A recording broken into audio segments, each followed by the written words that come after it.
Okay. Good morning, everyone. Welcome to the community briefing. It is January 16th, 3 weeks into January, and it's been a wild ride already. So, don't know what the rest of it's going to look like, but wow. But we want to thank you guys for joining us today. We have a great guest, and today Miss Robin is going to be our moderator in mistress, and so I'm gonna turn it over to her so she can get us all started, and then she'll introduce myself and Stephen, and Greg today is out, so he is here in spirit. All right, Hey Miss Robin. guys, greetings everybody. Happy New Year as we keep, roll into this new year and all of the calamity that's going on. There is some consistency in every Thursday from 11 to 12 o'clock that we can actually coalesce with each other and learn about some things that we become familiar with, some stuff we don't know, learn about some new stuff and share and make sure that our community continues to thrive. I'm Robin Billups. I'm excited to be able to work with Crystal Mitchell, Steve, and Greg every week to bring this program to you. We want to thank all of our regulars who keep coming back and supporting. And we also want to thank some of the folks that we haven't seen in a while. Happy New Year to you. Hope your holidays were well. Today we have TheKarenA Clark is going to be presenting. She's joining us now. I'm going to ask Crystal to go ahead and read her bio briefly. Oh, And do I have it? and No, it's okay. you don't need to read a bio. I can give my bio. All right, girl, that works for me. Well, this is let me say this. This is a young lady who's traversed the world because her parents were in the military. So she's had a global experience and a domestic experience. And this is my family. So I'm gonna act very professional today, but I'm excited for what she's gonna be sharing with you guys. So we're gonna ask TheKarenA Clark to take it away. Oh wait, let me introduce all this other part, and then we'll get to right to you, Miss Okay. Karen. Glad to have you.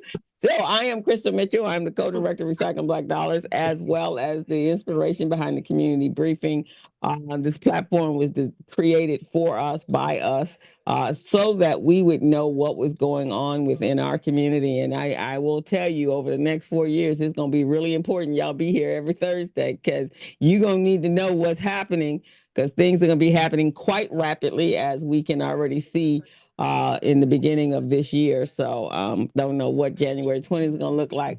I got my own special prayer in place, but and I hope y'all got that same prayer in place. But this platform is powered by Recycling Black Dollars and supported by Recycling Black Dollars and the BBA.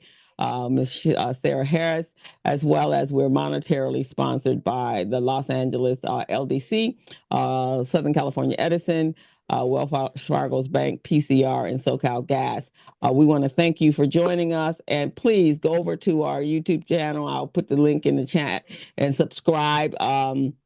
There are other ways we can monetize this site. So if we build up our subscriptions on YouTube and go over there, all our shows are over, all of the previous shows are over there, and there's some very valuable information over there. So you definitely want to go there. Share this with your friends, and we should have this room packed.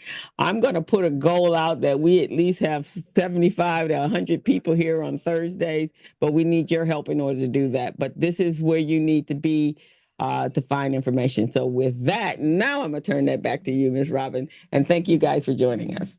Well, as you guys know, what we ask you to do is if you have questions to put them in the chat box so that we can better control how the program flows. But know that we're always looking for guests. So if you have someone you'd like to recommend, if you have some information you'd like to share, especially if you're having an event coming up, we like to put that in the chat box as well so that the community is aware of that. And without further ado, I'm going to ask TheKarenA Clark to come to the stage. She can do her own introduction and bio because she got it like that. TheKarenA Clark. Hey, everyone, and thanks for having me, Community Briefing. The last time I was here, I was with City National Bank. I was in the final years of my corporate career, which I am so excited. I stepped out on May 17th after 40 years nonstop in the banking industry, doing a variety of community, things globally and as well as domestically.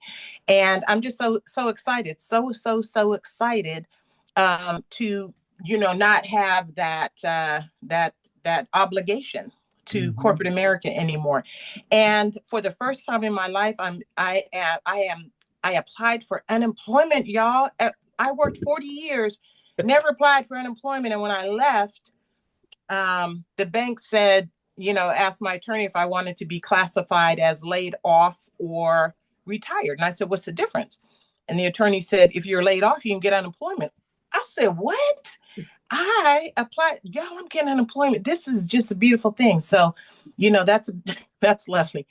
But I'm here to talk about what I am doing. And on that note about the world, it is crazy. So right now, before I go any further, I want to thank God for the limited loss of life in this devastation. Thank you, Father God. Thank you, Father God, for preserving life, because there really should have been so many more people, burned up in that fire. But this too shall pass. It's going to be crazy, but I'm firmly standing on the shoulders of my Lord. So, I'm going to be vibrating above all the chaos. So currently what I'm doing is, in March of 22, Barbara Morrison, the late great Barbara Morrison, passed unexpectedly. And in June of 22, my partner and I won the bid to operate the Barbara Morrison Performing Arts Center. And now that I'm no longer obligated 40, 50, 60 hours a week to corporate America, I'm spending a lot more time there. And it's very exciting. The Barbara Morrison Performing Arts Center is located at the corner of 43rd and Degnan Boulevard. 4305 Degnan Boulevard, Suite 101 is the address. You can follow on Instagram at TBMPAC, the Barbara Morrison Performing Arts Center, TBMPAC, and you can follow on Facebook at the Barbara Morrison Performing Arts Center. We are also part and parcel to the California Jazz and Blues Museum. Now, the Barbara Morrison Performing Arts Center was established in 2009 by Barbara Morrison. The California Jazz and Blues Museum was established in about 2015. And it used to be located just a couple of doors down on the other side of World Stage. So we're just a few doors down from World Stage, and the museum was next door. And then due to city ordinance in 2020, we shuttered.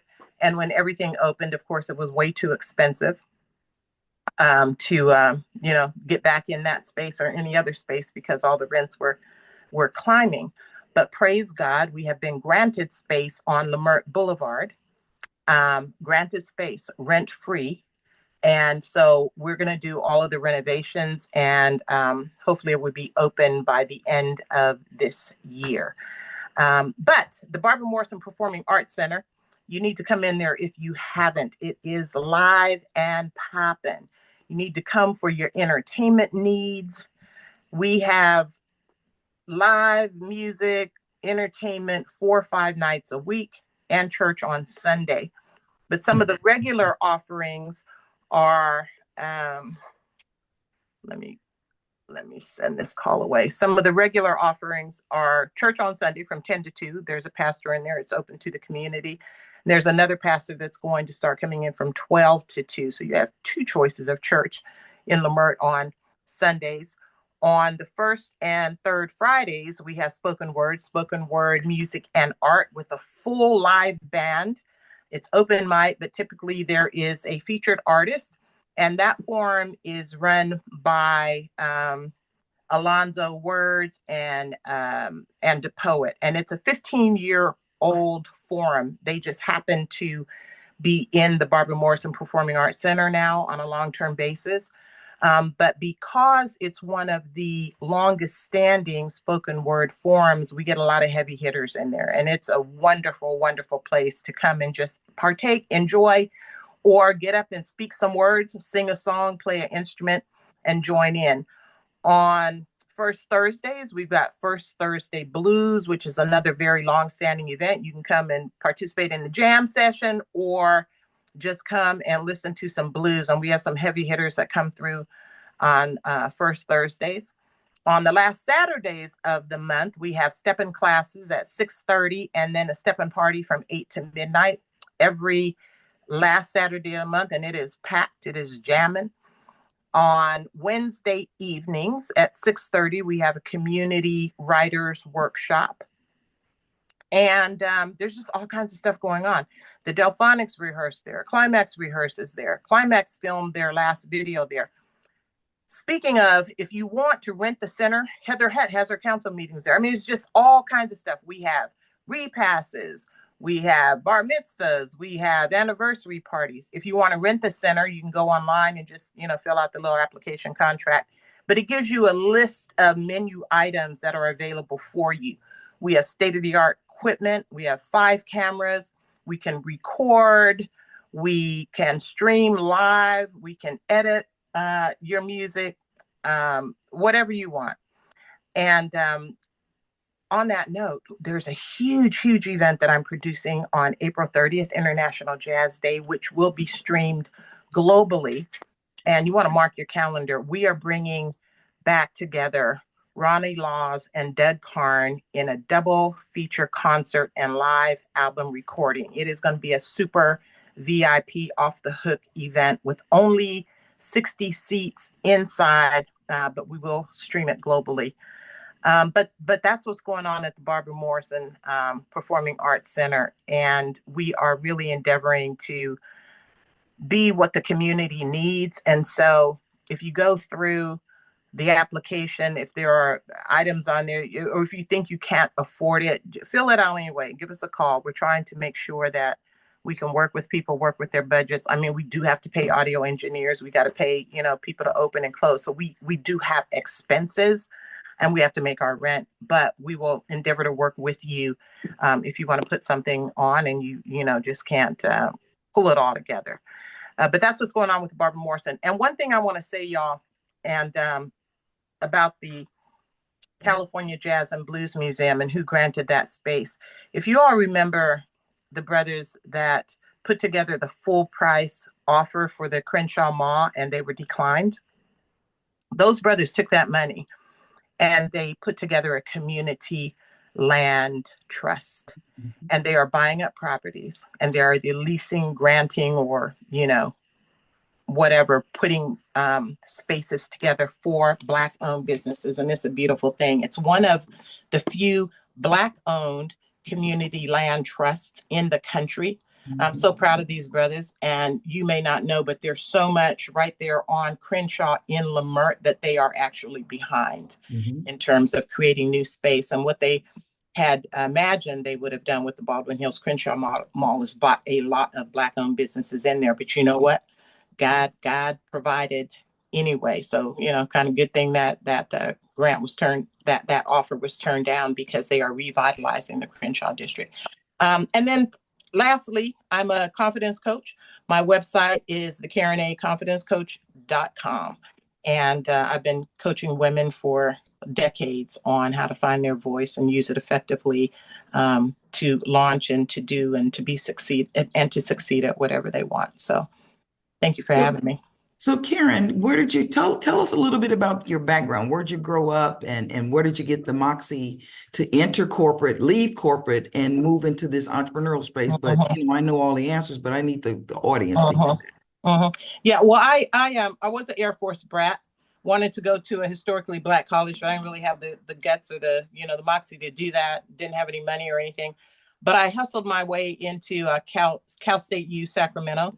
Got a degree in economics, though I really wanted to be an entertainer. So I minored in, just all kinds of other entertainment type stuff. But, when you have a backup plan, wherever you put your energy, that so goes your focus, right? So goes your energy. And so I was working on my backup plan in case entertainment didn't work out. And I ended up with an illustrious banking career with my economics degree. But that's how I got into banking. Came to LA after college and tried to get into the industry, but it's pretty hard without an agent here, which I do have an agent now. I'm a commercial actress. You might have seen me on 1-800-Flowers, and I have an audition today, so keep your fingers crossed. It's a big one.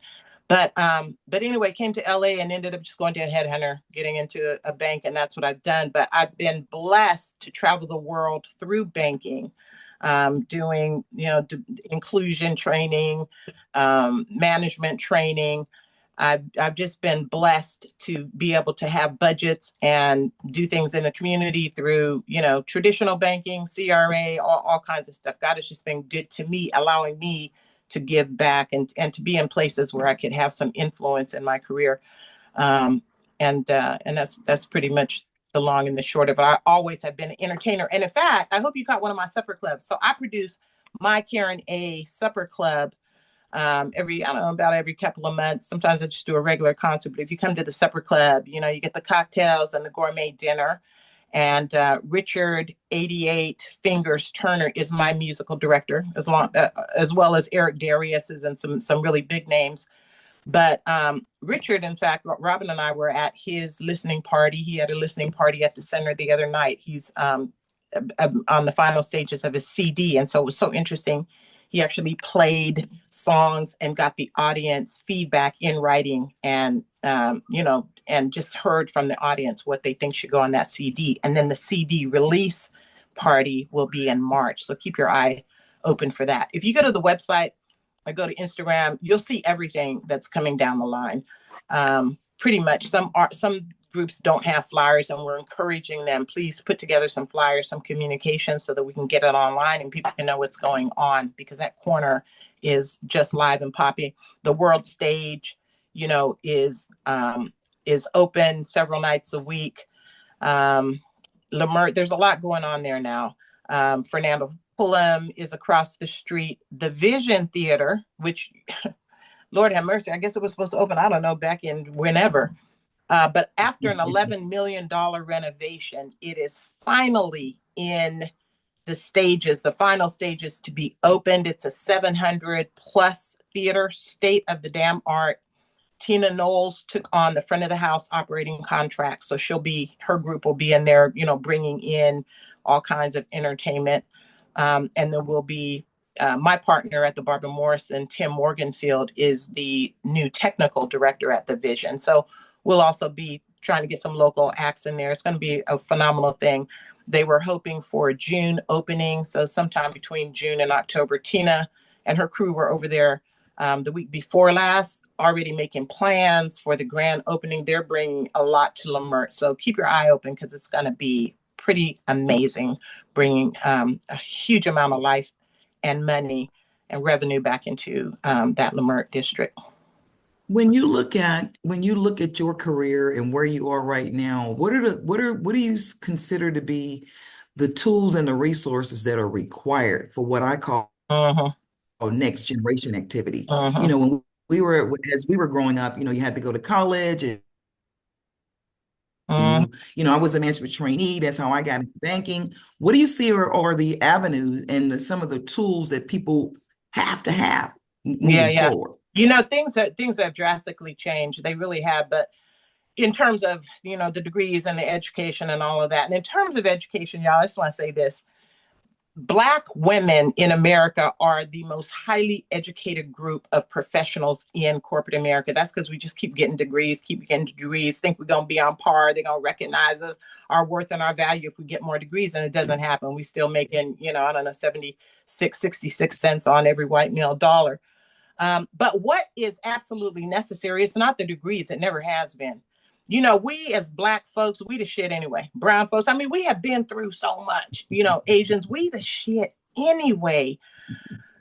And the reason we are able to get all of the accolades and the degrees and all the accomplishments, because we was shit anyway. We're not the shit because we went out and got all that stuff. So what's absolutely necessary in any career and still today is the ability to be able to speak up, to be able to see what's going on around you, to be able to grab, opportunities, stay ahead of the curve. That requires relationship. Relationship. You gotta be out there, being on the devices. That's all good to kind of, keep up with what's going on, but to be able to speak with people, talk to people, sell your brand. When I went to work for Operation Hope way back in the day, in the year 2000, personal brand wasn't even a thing. But I just knew, because I was TheKarenA Clark, I will build a development department for you, John Bryant. He didn't believe it, because I hadn't raised one penny in my damn life, had never been a salesperson. But I said, I have the relationships to get this done. I am Karen A. Clark. And so what's required, and the reason I teach women confidence is it all starts with it within. The confirmation comes from outside, but if you don't have that confidence from God in you and you know how to use that, that's what's required.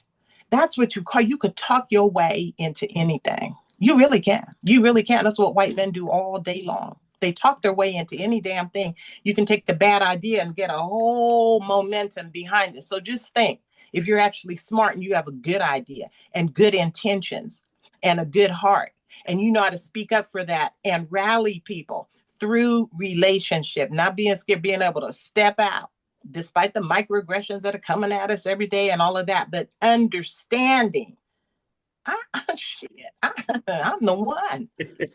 I am the one.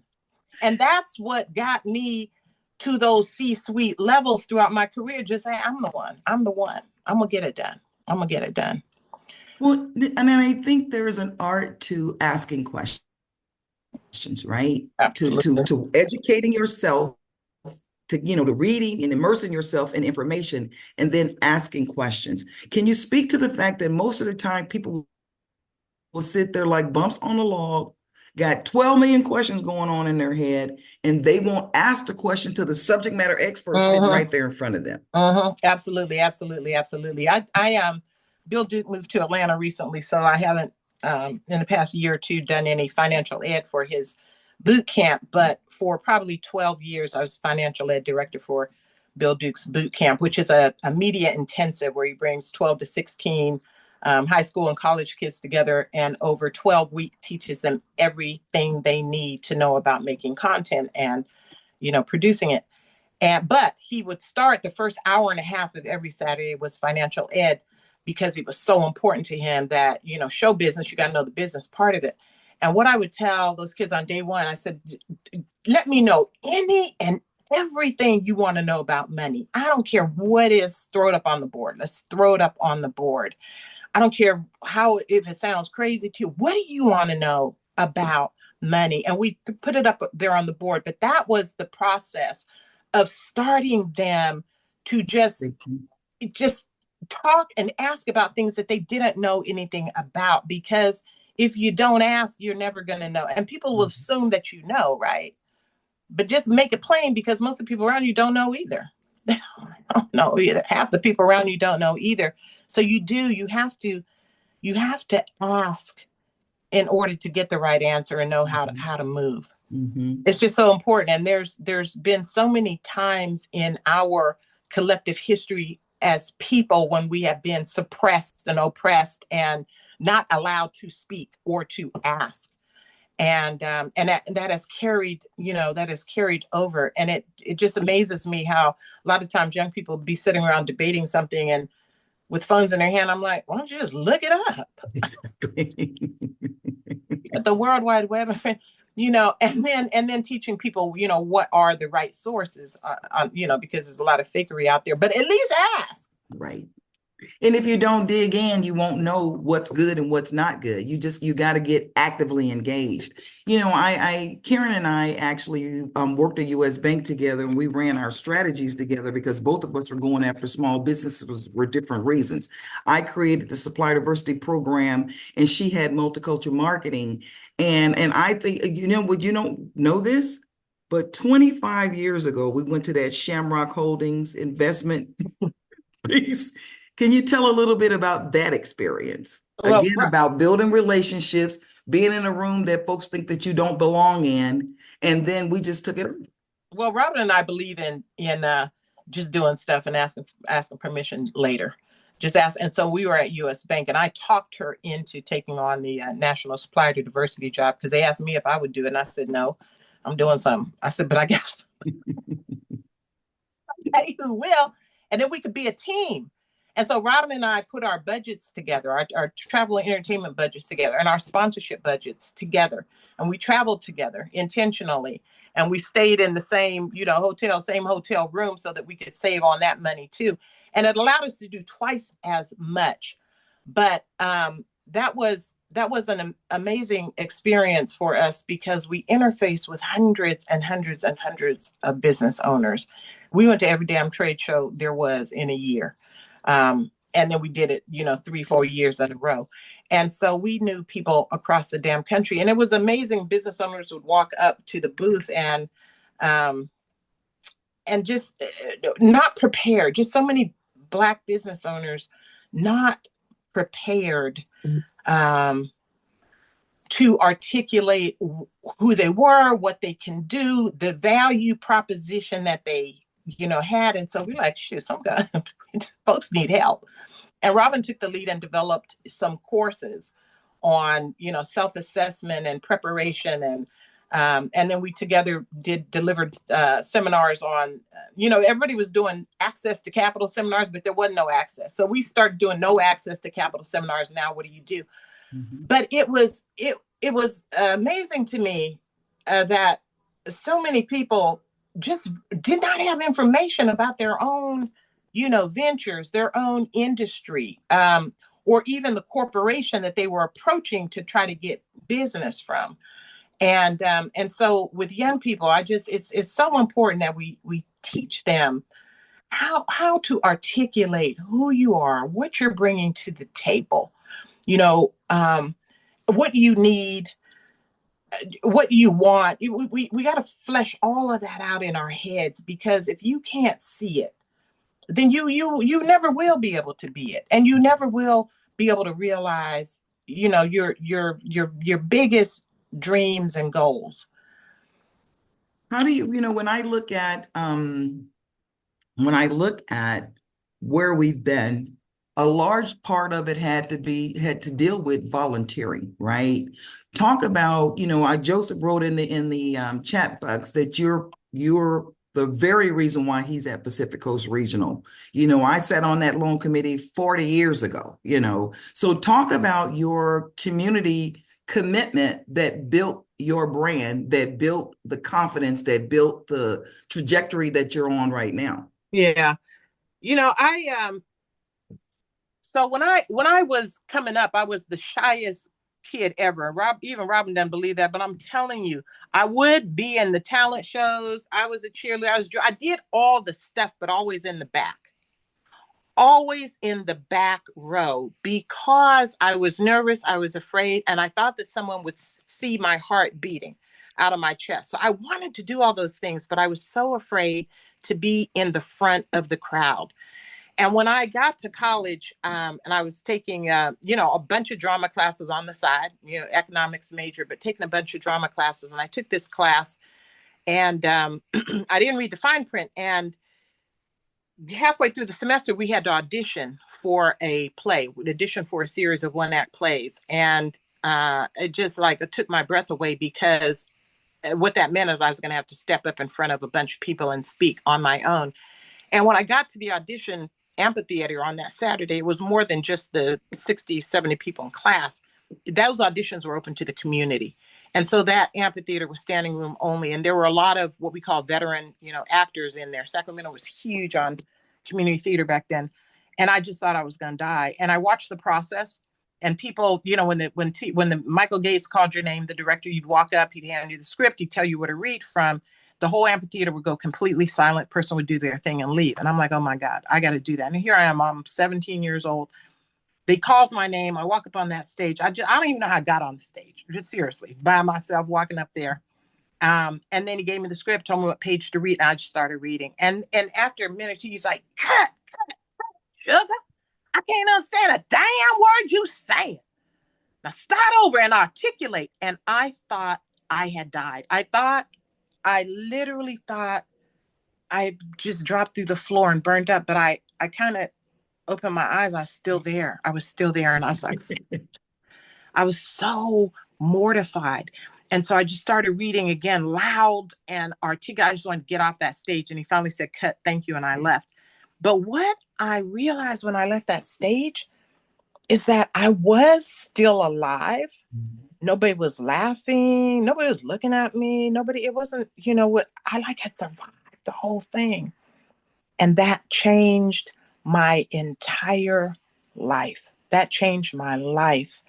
And then I met my husband, who was huge. We got married in college, 9 months after we met, had a baby 3 months later. But he was huge on volunteerism and community and doing so. He had a lot of demons, and I guess that's how he, you know, exercised them. And it just became a thing with our family. It just became, we would go anywhere and everywhere and volunteer on church after Sundays. He would just drive into a community we didn't know. And the first, you know, facility, old folks facility or rest home or whatever he saw, he'd pull in and he'd go up to the counter and he'd say, "We're here. Can we have prayer and, you know, sing with the residents?" Of course, they wheel everybody out. Gara had to sing, Naeem had to do scripture, Finley did a sermon, and then I closed out. But we did that kind of thing for years, just down on Skid Row. And so when he passed unexpectedly, I told the kids, you know, now it's on us. We've been following daddy, but we got to continue. We have to continue this legacy. And, you know, it's just like the people I look at in the fires, my Lord, ones who have lost their home and they're out there volunteering, because when you get out of yourself, when you get out of yourself, if you're feeling bad, go do something for somebody else, because it is going to take your focus and your energy off of your own situation, which, you know, it will come to pass at some point in time. But volunteering, it not only enriches everybody around you, and I'm speaking to the choir here because I know so many people on this phone, but don't forget to tell other people. Mm-hmm. You don't get to a certain age and stop. You don't get to a certain age and stop. We don't have that right. When you quote unquote retire, that's why I didn't want to call it retirement. It is truly a next chapter for me. I'm not going somewhere to sit down. Like my dad says, I'm retired. I'm not expired. He's 90. He's still volunteering. He's still volunteering. And so, you know, you all know the importance of this, but make sure you teach your children and the young people around you. Just, we can't stop, because with us, we got to depend on us. You know, it's not, now some other folks are seeing you can't depend on the government. Now we've been knowing that, but you know, now we got other folks understanding that. But it's just imperative. It's imperative. And that's how I've gotten, you know, where I am today, because you never know what's going to come from that experience or how God is going to bless you. So with your present situation and your go forward piece, you know, the acting, the theater, the business owner, how do you balance life? What do you talk to us about how you, because I know you, we're both very active, but talk to us about how you balance life. How do you restore yourself? Yeah.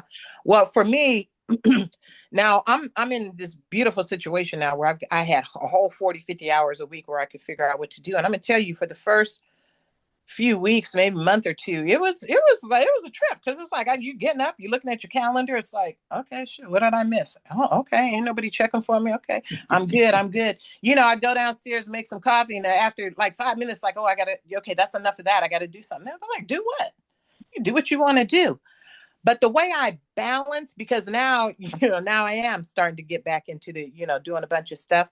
I meditate before I get out of bed in the morning. I spend time with God, but I spend time really focusing inwardly, you know, and just waiting to see what, you know, what God has for me before I get out of bed. I meditate, and I do an hour of, you know, Chinese exercises and then moving my chi around, all that kind of stuff. But seriously, it keeps me grounded, and it keeps me balanced. Just that little morning routine for me. That's great. You know, the reason why I know it was 25 years ago that we actually did that Shamrock Holdings situation. Karen and this is the Walt Disney Company investment arm, and Wells Fargo was sponsoring their event. And I just looked at the clock that we got from them, and I just put a new battery in it. That's why I know it was 25 years ago. And so she sends me this thing. I'm like, I can't do that. Ain't in my budget. She goes, no, it's free. And I'm like, okay, well, sign me up. Well, see, we landed in these situations. She National Supplier Diversity Manager. I don't even know what I was. National Multicultural Man. You know, we got to give our own titles and everything. We made everything up. And so they said, the bank said, fine, y'all handle these relationships. You know, just whatever. Check on them a couple times a year. Make sure, you know, the reporting, whatever. Well, one of them sent us an invitation for an all expenses paid trip to Napa. You know, 3-day retreat. It was amazing. And then I looked at it and I said, Oh, it's free for, the shareholders. We were a shareholder to the tune of $17 million.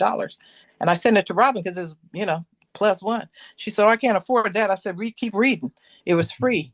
And we go, and I mean, it's just amazing, picked up in limos and on planes, but there was an investor. Who were they? They had put in $100 million. Wells Fargo. Oh, it's Wells Fargo. Was that $100 million? Mm-hmm. And the reason they were doing all the limo and the flights and this retreat is because of that $100 million. So we get in. So these guys get into the limo with us, and they're all excited. And they said, "Oh wow, this is our first year with Shamrock. Do they do this every year?" We said, "No, this because of y'all. It's because you're $100 million. Thank you." But me and Robin have been so many places paid for by corporate America just by being willing to, just by saying yes, just by saying yes, by talking our way into things. I mean, we have been all over this doggone country, Puerto Rico, just doing all kinds of stuff because we had a giving and a willing spirit. Basically, we go places. We two little brown girls up in here, Dressed up, wine cellar with all these investors. But it's been a beautiful life. We do this community briefing so that we can share our stories, right? And so that we learn from each other. If anybody has any questions that you'd like to pose to KarenA, you can just raise your hand because we're not out of whack right about now. But I will say that having watched her, before we became really, really close, but having watched her and watching the interaction with her senior parents, the interaction with her siblings, the interaction with her kids, one of the things that I've learned in life, and I think that we share in life, and most of us share, if we are willing to give, then we can get. If we're willing to share, then we're going to get. We're going to, I look at Emma always reminds us, when it comes to voting, I know for a fact this is her mission and her purpose in life. When it comes to business, Bianca and her family have actually created a nonprofit, because they want to give back. Everybody on this call, 99% of us are doing something that's community focused. And I think that the only way we can have an ask is that we are prepared to give back. And I look at the Crystal Mitchells of the world who wear about 15 different hats, giving back. And I actually worked with her during the Christmas holidays with the tennis program. And it was amazing to me how, and I let me just say this, it was amazing to me how certain individuals were so grateful and appreciative and patient. And then other folks were there just to get. And so part of this is us reminding each other how to have grace with each other, how to listen, and how to share experiences. To your earlier point, Karen, not being afraid to walk into a room, not being afraid to be the only one. And generally speaking, when I look at this audience that we have today, most of us have been the only one. Mm-hmm. We've been that brown person in the room, and we've not been afraid to speak up. And so what you guys don't know, the other person on here, Roz Pennington, Roz and I met in college, and we didn't know each other from St. Louis. We met in college, and then we both end up out here. So again, back to the piece about building these relationships and honing those relationships and being inclusive in whatever you're doing and being able to give, not expecting anything back. That's humongous. And I think that that's where we are right now with this fire, with the weather back east, with the fires here. At the end of the day, we have to depend on each other. We literally are forced to relearn that. Some of us have never lost that. But a lot of us have not honored that. Robin, it's interesting because, our community, when we were segregated, we had no choice but to depend upon ourselves and be the excellence that our grandparents or our ancestors had instilled in us. After we were no longer segregated and integrated into what we thought was the world, we start losing ourselves. And so if we haven't learned anything in the last 10, 15 years with what's going on in the political world now, you have to know that you're standing on this island all by yourself, just like our ancestors stood on their island by themselves. And so we have to build a network within our own communities, power ourselves. I think one of the things that was the most with all that been going on with the fires, Leo Kabine, everyone knows him. His home wasn't burnt, but his community around him was. And Leo's whole, all the nukes came out for him, man. They were all there last Saturday helping everyone and pulling ropes and fire hoses and taking out trash. And that's what we were taught to do. We were taught that by our grandparents, our great grandparents, and we have to get back to that, supporting each other, supporting our businesses so that we prosper. No one else is going to come in and do that. I saw a quote the other day. I heard a white lady, a Caucasian woman, say that our biggest issue, and she says, I'm gonna be honest with Black women, is every Black woman I've ever worked with have been the most accomplished human being in the building.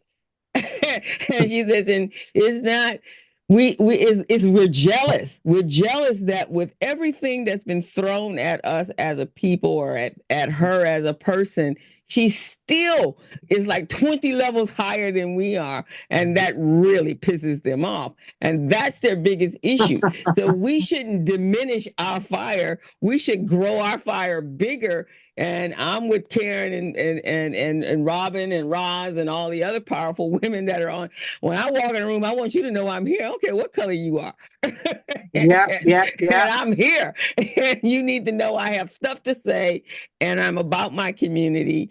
And I'm fighting for my community. So we all have to believe we are fighting for our community. And I'm sorry, we can't stand on the sidelines anymore. We got to get involved wherever you fit. You need to fit in it and you need to be big in it. And you need to help our kids that are coming up. That's my biggest passion, is the young people. And I always say to everyone, whenever I speak to the public, if I had to leave the world today, am I okay with my children being here without me? And the answer is no. So until we can feel comfortable that the kids will be able to survive past us, that's when we can say, okay, we're done. We can sit back and take a breath.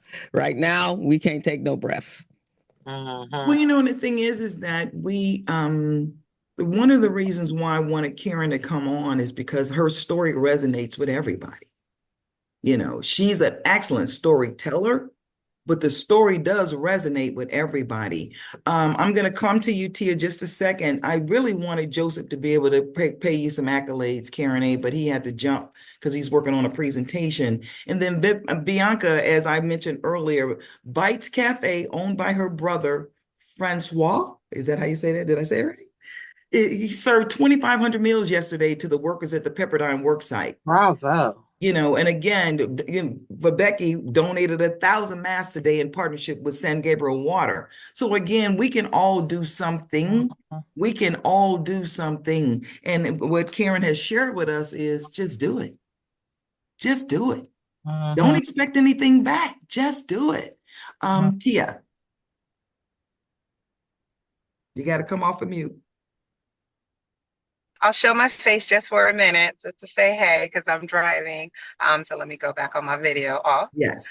But I wanted to, some of you know me on this call. Some of you don't. I'm a registered nurse and I'm the director of diversity, equity, and inclusion for the Alzheimer's Association.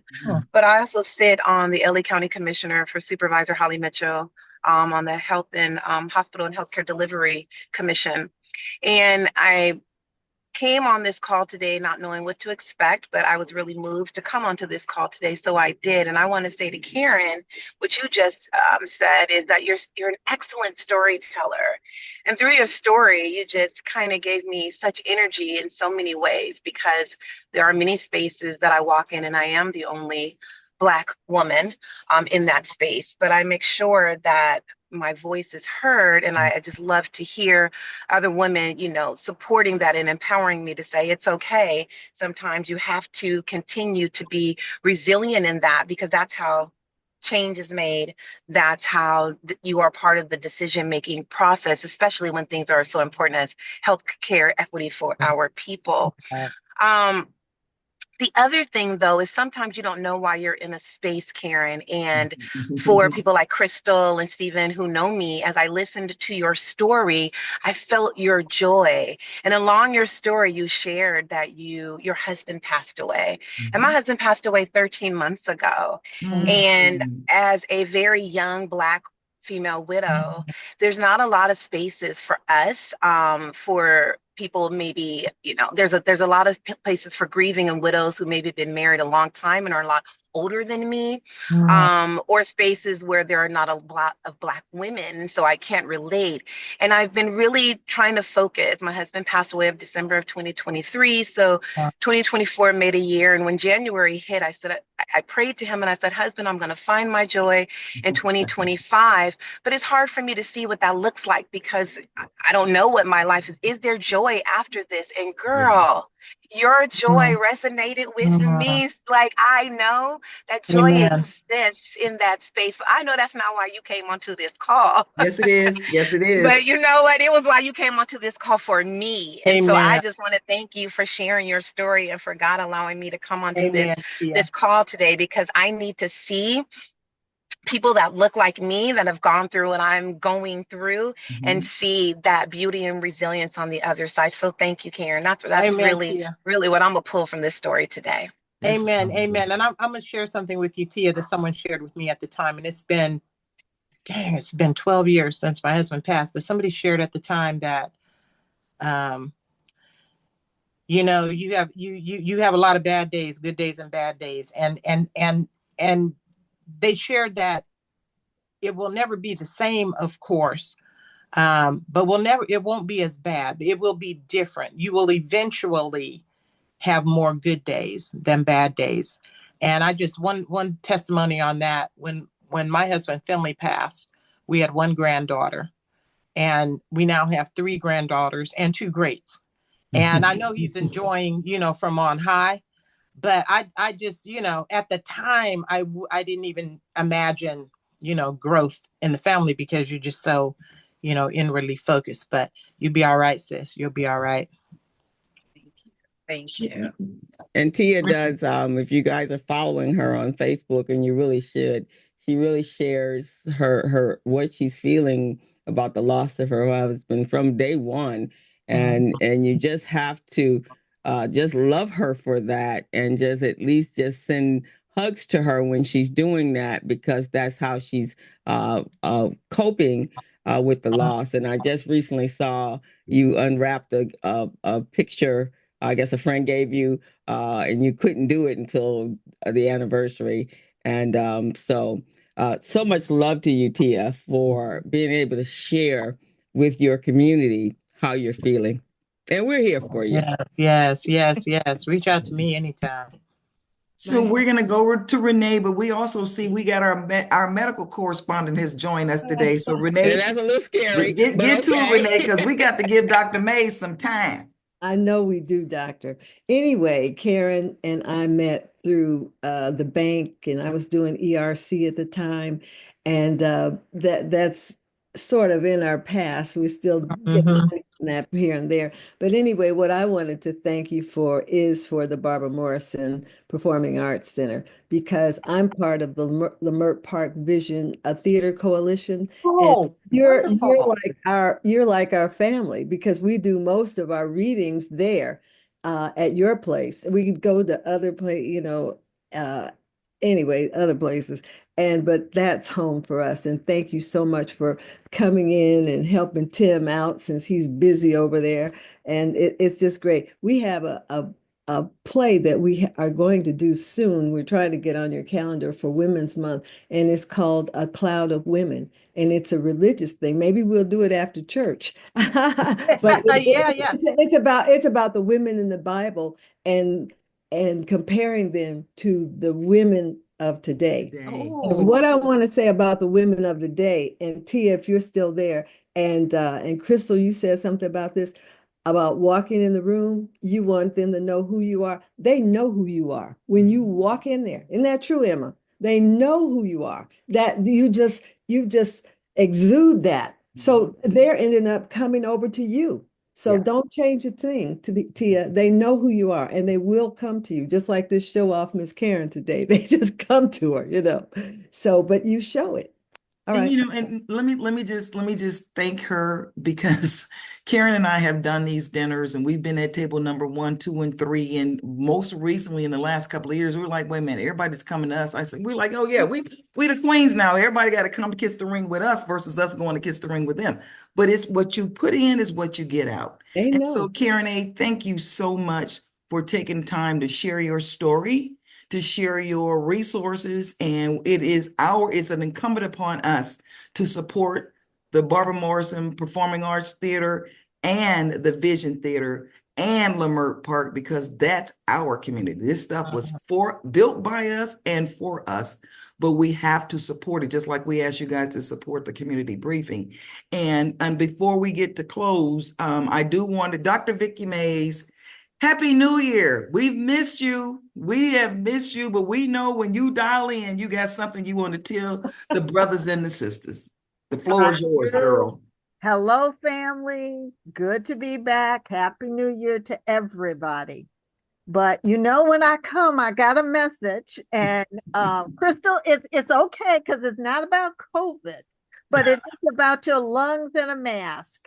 So I just want to say to people, we all are, just torn apart by the fires. We all, many of us know people who have lost their homes, evacuated, etc. But part of what I want to say to you is those of you who have asthma, those of you that have any kind of respiratory issue, you know how I feel about masks. You need to have them back on when you travel. You need to pay, I want you to pay attention to the air quality. If there's anything that's weak about your respiratory system, and that's because you're not seeing the very tiny particulates. And if you all have gardeners, do not let them use the blowers. The LA County has asked them not to, because now you all will say, but the fire's not over here. The wind was over there. So if you felt the wind, then the ash and the toxins and all those kinds of stuff travel. And your lawn and your sidewalk and all that kind of stuff, it has some of these toxins there.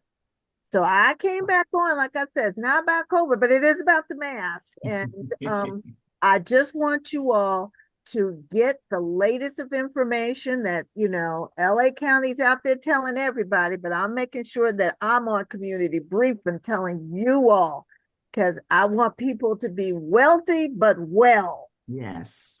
Thank you so much. We miss you. We miss you. We know you're out there fighting for medical health equality and equitable resources. But whenever you're here, we want you. Whenever you're available, just dial in, and we're going to stop the shows because we know your calendar is crazy. But we really value and appreciate your expertise, Dr. Mays. Thank you so much. Well, thank you, good family. And what I'm fighting about today is I'm organizing mental health services to bring to people. So I'm going to be running with some of the meditation specialists that we have in the community. We're going to be running mindfulness and meditation so that as people are trying to deal with stuff, just calm down so you can make the right decision. See, right now, those people impacted by the fire, the money stuff is all in their face. And I want them, because I saw this in New Orleans where people were just so bereft. They'd make decisions. I'm going to sell the house. I'm going to do this. I'm going to do this and that. It's like, no, I'm going to give people practices to calm, to make decisions from a good place and not one of anxiety. Exactly, because all the predators are out there. Get that stuff to us because, I'd like to attend myself. Yeah. And it's going to be stressful. In this 2025 to 2028, it's going to be extremely stressful and anxiety. People right now don't even know how much anxiety they have leading up to Monday.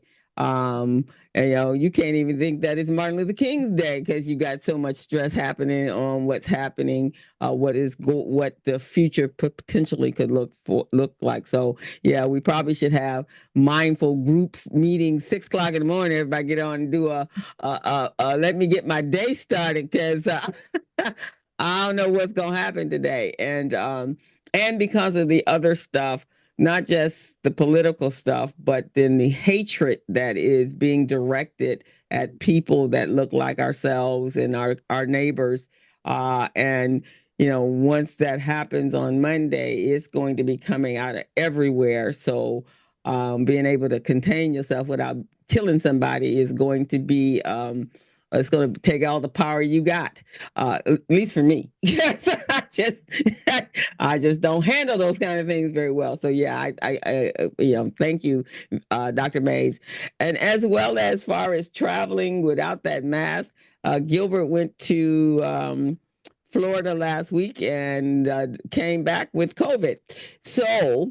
And he had the mask on, but he had it up underneath his nose, what was the point of wearing the mask?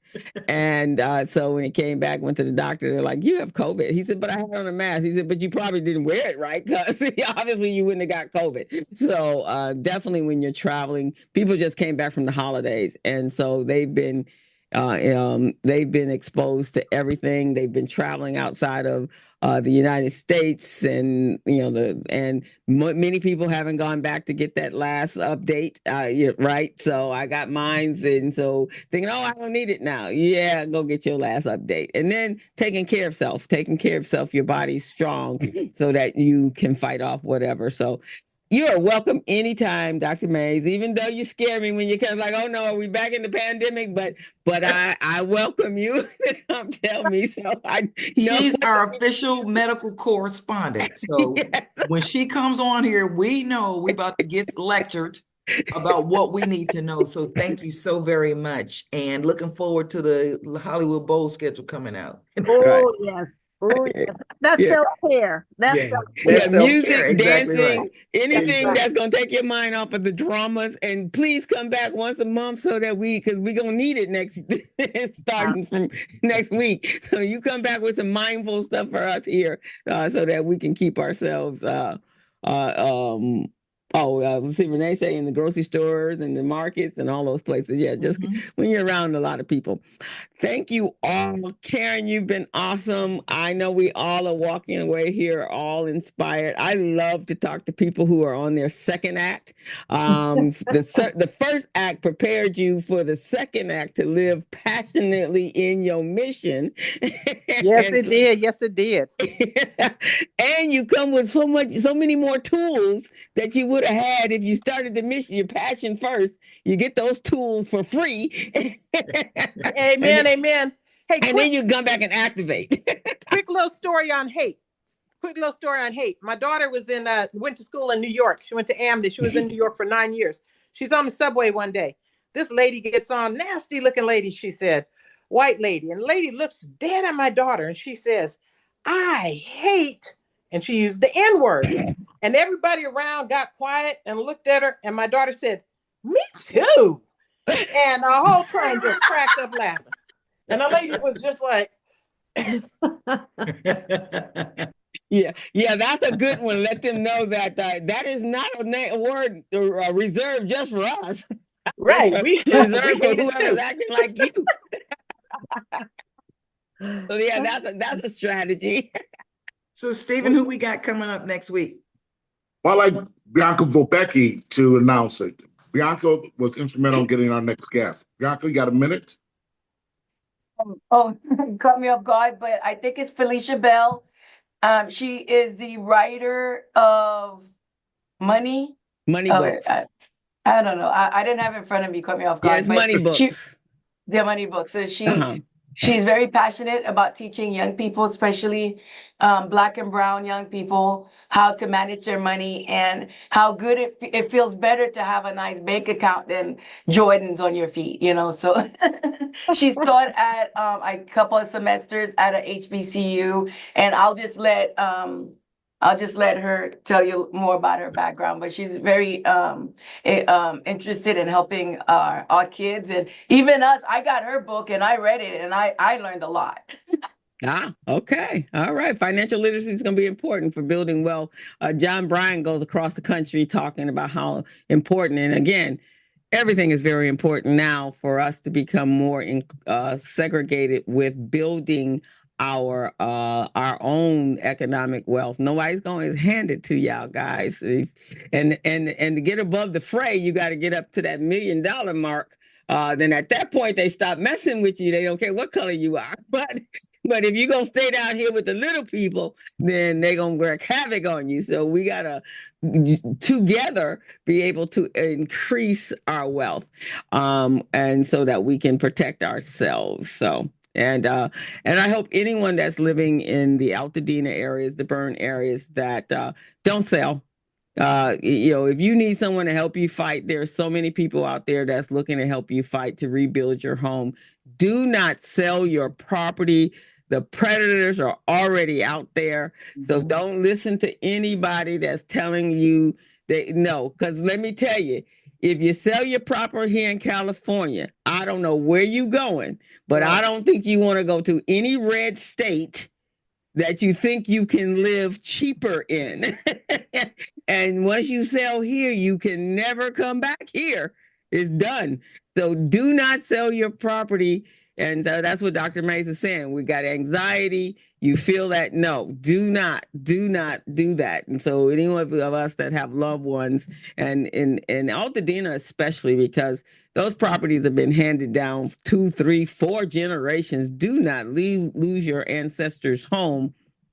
They went through a whole lot to get that house in Altadena, because they couldn't buy in Pasadena or anywhere on that east side of that place. So it's just do not sell, because you just have to make it work. With the Well, and the other part too, that the other folks that lived in, there was an article in today's paper, the downbeat times for LA musicians. A lot of people lived in Altadena that were not Black, but they were very community. The whole that community, that area is very much so a community area. So a lot of people in the entertainment industry, a lot of people in the music industry, folks have, the crazy part about this is it's almost like Palisades burn, Altadena burn, and in between that, you got everybody. You got everybody. So, we've all been affected. If it didn't personally happen to you individually, it's happening to you because you know somebody that's been affected. And then and Dr. Mays, again, thank you for reminding us that this air quality, while the sun is shining, it's a good 60, 70 degrees outside right now. That air is pathetic. It is.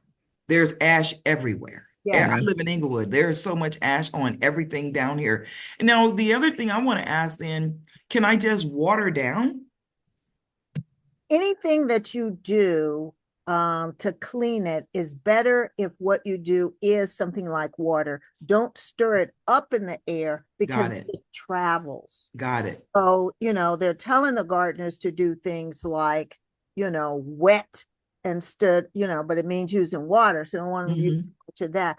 But disturbing things, and it's not, your gardener then blows it on the next person's, area and across the street and all that kind of stuff. So yes, do clean, because you don't want those toxins, particularly those of you who have your gardens and all this other stuff that you're getting ready for the spring. Go out there, tear that stuff, get it now before, it leaches in, because it is really toxins that LA County is concerned about. And I'm just going to give you my 1 cent about what Crystal was saying.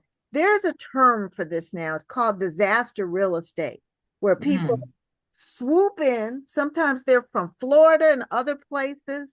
They will try very hard So what you should know is that like the Cochrane firm is, trying to help people in Altadena.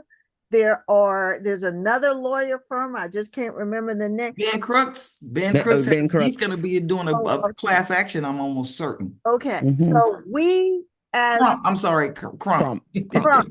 we as a Black community are trying to make sure that Altadena gets focused on every interview that I've done. I bring it up and say they're not getting their just due. Yeah. Because it requires a different kind of set of resources there than in Pacific Palisades, et cetera. So, please, Crystal does said the right thing. Altadena is the oldest Black middle class community in LA County. Yeah. So we want them back. Yeah. Would you say those two names again? Cochrane and who else? Ben Crump. Ben Crump. What's the first name?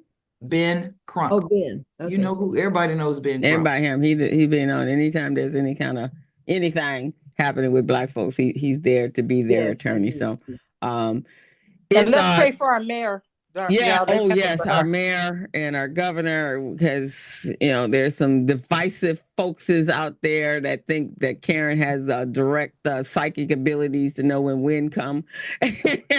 And so counteract that stuff. Here's the thing, guys. Every time you see the nut man come on, he counteracts everything. So just do the same thing. Until they kick you off of Facebook or Instagram and TikTok. Go to TikTok, man. I love those people. I hope they are saved because they are speaking some true words over there. But and the way I keep from getting kicked off of Facebook, I put quotes up throughout the day. And then I do punches in between, and then I come back with some quotes. They don't know what the hell is going on my side, but I'm getting my point across. And a lot of my quotes have something directly to do with what I'm pissed off with right now. And Crystal, I have a quick question. Yeah. Palisades and Altadena have their own mayors. Why is everybody blaming everything on Karen Bass, who's the LA city mayor? No question. First of all, they think, Altadena's in the county, right? I don't think that's part of LA City. Unincorporated Los Angeles. Unincorporated. I'm not sure about Pacific I know Palisades. Pasadena has their own mayor. Right. So their city, Emma? Their Caruso is the one that's causing a lot of damage. That's the one. Remember that. He's a billionaire and he hates Karen Bass. All of those lies are lies about her. So that's what's going on. He don't care. And his son's house burned down, so he mad at the world. But the sad part about it is, which we talked about on the community briefing, Caruso, if you wanted to do something when you should have done something. You got all of these ideas and you got the money to do it, do it. Right. And he didn't, just because she won didn't mean you didn't have to stop helping. You got the money. Well, that $100 million you spent to lose. Right, exactly. Then we would know you were earnest. Yeah. But we ain't seeing the earnest thing, so you can't even get to the governorship, man, because I ain't seeing it. You ain't walking the walk. You talking some talk, but you ain't walking the walk. And he hired private firefighters for his plaza. So the only thing that's standing in Palisades is the plaza that he owns. Right, and his home. He had them sitting out there waiting, not even doing anything. He had 5 different private agencies sitting, waiting, just in case the fire got to him. So how selfish can you be and water barrels, tanks with tons of water that could have been used to save his son's house in Pacific Palisades, but he wanted it just for his house. No, man, you need to go back under the rock you came from.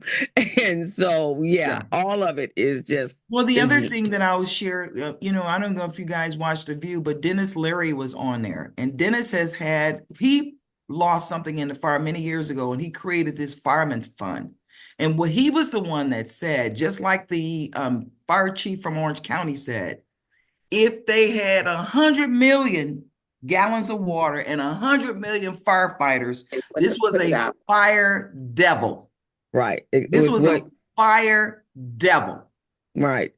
And now here's my thing. If they don't arrest that person who had the fireworks at the house that created the problem in Pacific Palisades, And they're not gonna tell me that they used fireworks in New Year's Day, and 6 days later that was still smoldering. No, that was a new firework. And that's what set those fires off in Pacific Palisades, was the firework the firecracker that was shot off. That was the puff of smoke they saw. It wasn't barbecue pits and none of that. And the fire department had already been there on New Year's Eve and put out a fire. Smoldering. And so they need that person. That's a $50,000 fine and or jail. And that's all the damage that they created. That's jail. So, and then the Eaton one was the Edison fire. That's why Ben Crump is there, because the tower fell. But the Kenna fire was set, and they found the culprit for that. And all the other fires were arsonists going around getting their kicks off of the fact that, somebody did. But the one in Kenneth, which is the Valley one, that is someone was riding on a bike with a blowtorch. Yeah. So he had nefarious ideas in the first place. So all of those people need to go to jail, and they need to pay restitution for the rest of their natural lives. That's what I say. The guy with the blowtorch was going around to people's trash cans and lighting them on fire. Yeah, you saw. I saw pictures of it. Huh? Yeah, he did. Yeah, he got caught. Yeah, he got caught. They just caught him. There was a number of them. Santa Monica, then the Citizens started. And I have Citizen app and Nextdoor app, and you can see, under the jail, you can see all the fires that people have been setting. Even up here, I'm in Windsor Hills. You had to be, I think there was an attempt. They burned up a motorhome that was sitting right there on Santa Rosalia. I think that was an attempt, but then I think there was quick response. There's a fire department right around the corner. But when I drove by it on Tuesday night, the palm tree had burned up. That it was right behind where Greg's the other hot wing place, his girlfriend's hot wing place was. So that would have burned up all of that mall and traveled on up the hill. But the best thing about Windsor Hills is we got a lot of senior citizens, and boy, they be sitting in the window just waiting to report. And it's good that they're waiting to report. All right, you guys. All right, guys. Thank you so much for joining us. This is our normal after the glow, but did we ever stop recording? No, we got it on.